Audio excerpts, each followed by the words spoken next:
And Kay, this is your first book, so you know. Goodness. So what made you These two lovely ladies have printed or had published 16 books each. Yes. I'm sitting here at the end with just one.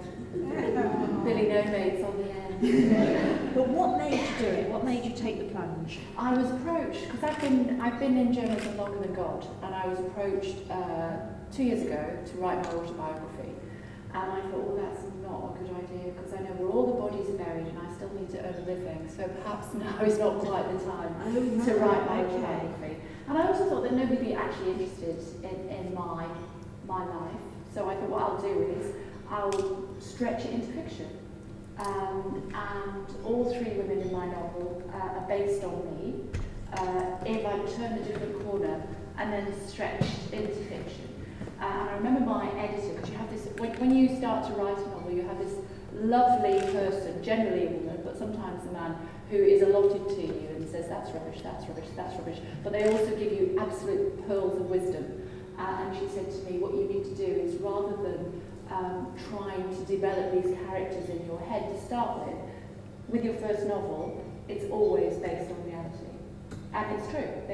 So all of my stories in my first book are all based on my experiences that are then stretched into fiction to protect the guilty. Yeah, we're going to ask you more about that a bit later on. Do you feel that, I mean, that is the common sort of belief that your first novel you put everything of yourself in, but I mean, have you stretched yourselves to go across 16 novels? Well, that's quite tricky. I mean, you have to...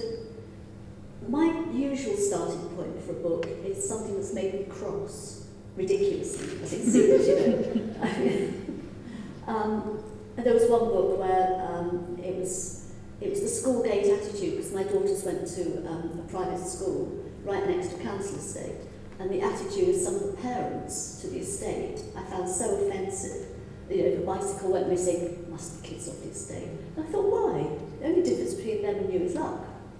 And why should they be thieves any more than anybody else? In fact, in the bicycle thing, it turned out one of the kids they're at school. So, and I used to get so cross about that, so I wrote a book sort of based on the sort of basic hypocrisy of middle-class parents, really.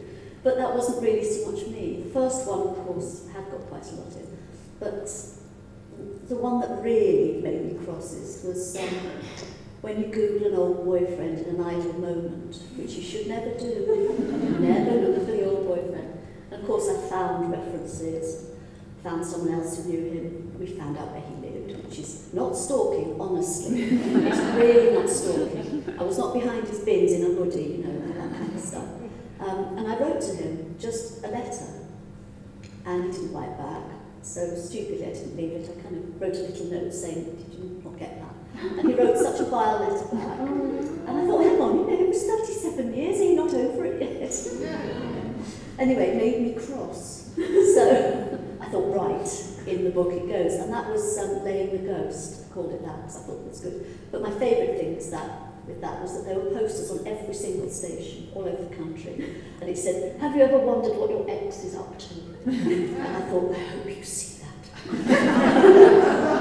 And I hope you look in the beginning where it says, no one I know or have ever known is in this book, especially not you. No names. Of course, I'm over it all now. I think sometimes it can just be a really tiny idea.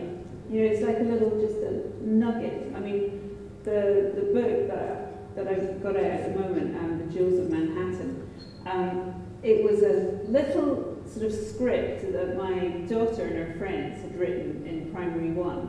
And it was all full of that sort of stuff of there was a plane crash and we all were riding horses and we had ice cream for lunch and all those sort of pretty sweet P1 kind of things. But there was just this one little line, just one intriguing line which said, and then the three girls decided to rob a jewellery shop. And I was just like, ooh, and what kind of jewellery shop and what made them decide to do that? And you know, and how did it turn out?